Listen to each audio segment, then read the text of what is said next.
Hello, you're watching TVP World Talks. I'm Jonasz Rewiński.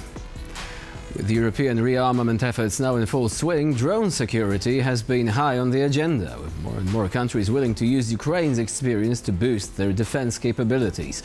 Meanwhile, Europe also faces an internal threat in the form of Russian sabotage and hybrid operations, as shown by the latest attempt to blow up a train in Poland.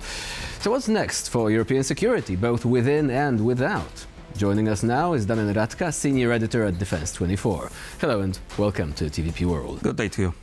So let's begin with this attack. I mean, we often refer to this as sabotage. People could have actually died there if a train became derailed. So we actually do have an operation right now called Operation Horizon, intended to monitor the rail network. What do you think about this development? Is it going to be effective in deterring potential saboteurs? Well, it's definitely a good thing that the MOD is reacting, that the government is reacting. However, we'll definitely need a more permanent solution to that. We cannot constantly use either territorial defense forces or operational units of the Polish armed forces to patrol railways, other infrastructure and the border.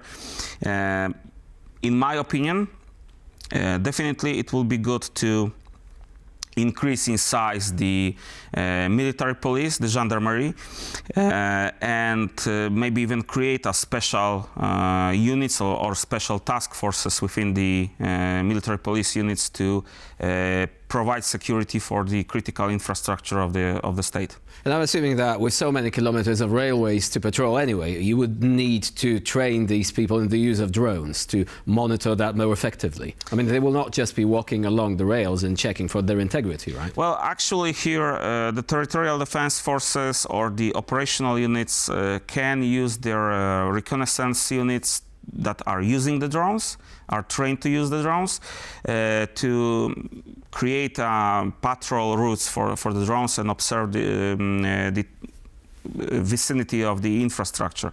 However, if we talk about the units that are directly patrolling the routes, definitely here creating something more permanent and better prepared will be beneficial. Do you think that in the long run we should also couple that with a cybersecurity monitoring operation? I mean, these people are being recruited somewhere.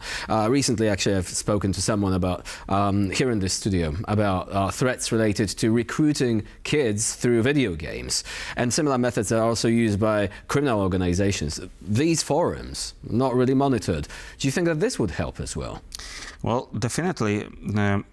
There's so many avenues to actually recruit people for these operations, and they're just disposable assets for Russia. Yes, this is true. This is a very cheap form of warfare for Russia. These are not true agents. They're only tools for the Russian intelligence units. However, definitely cybersecurity, monitoring the situation in the cyber sphere is something necessary.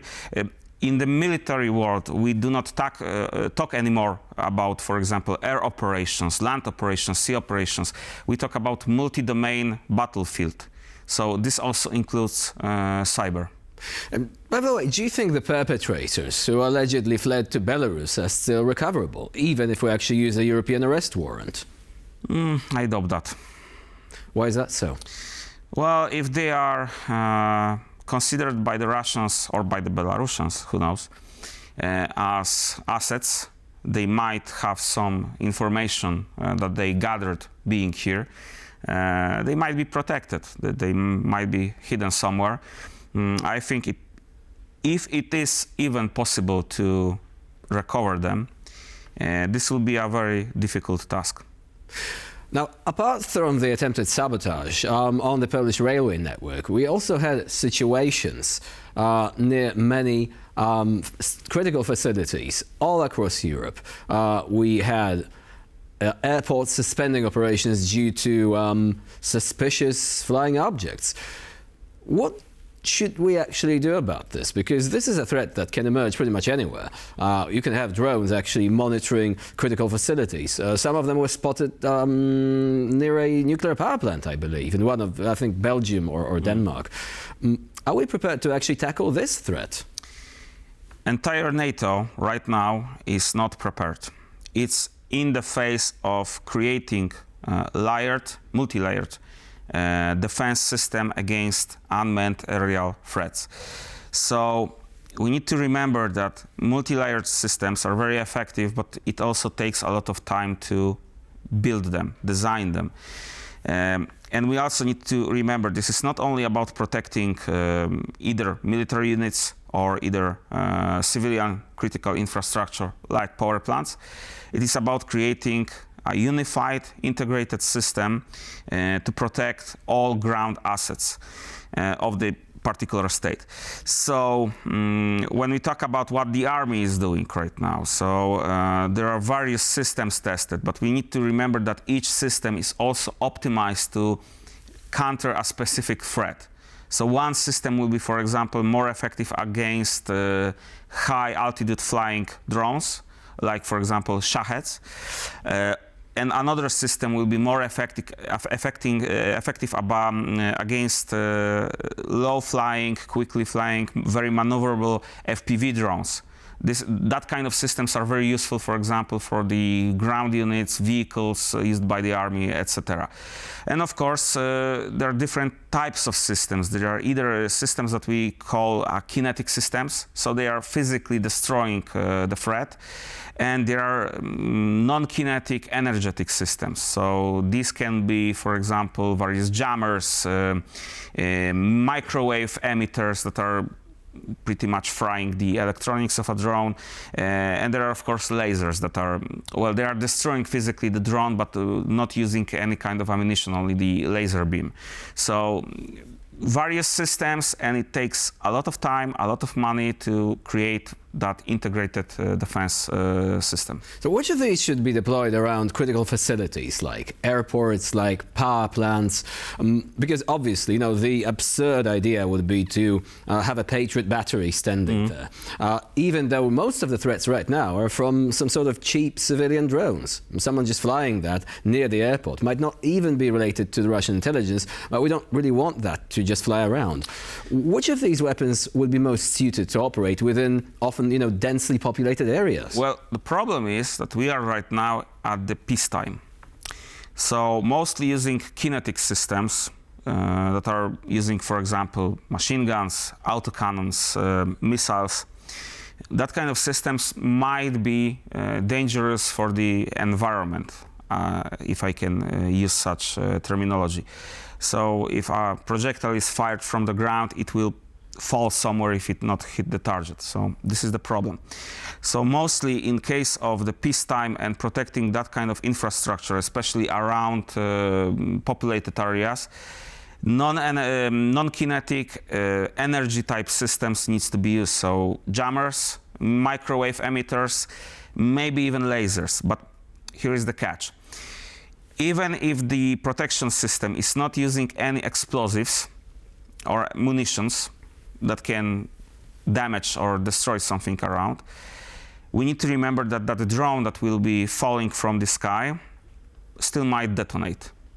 So this is always a danger. In case of war, the rules are completely changing. Here the military will take over most of the operations, and they will use every means they have. Right now, this happens because we have no other choice. So often fighter jets are intercepting the drones. When the Polish army will receive new attack helicopters, the H-64Es, these also can be used to hunt drones. There are, of course, various ground-based systems that are designed to defeat drones, but anyway... Interceptor drones as well, right? Yes. This is, again, a military solution. It's not suitable for use. Yes, but we need to remember one thing. Interceptor drones are mostly useful against large, high-altitude flying reconnaissance drones or drones like Shaheds, because they are large, easier to detect, easier to track, and they are easier to destroy by using that kind of counter drone. When we talk about smaller so-called quadcopters, the FPV drones, these might be more difficult to intercept for that kind of counter drones.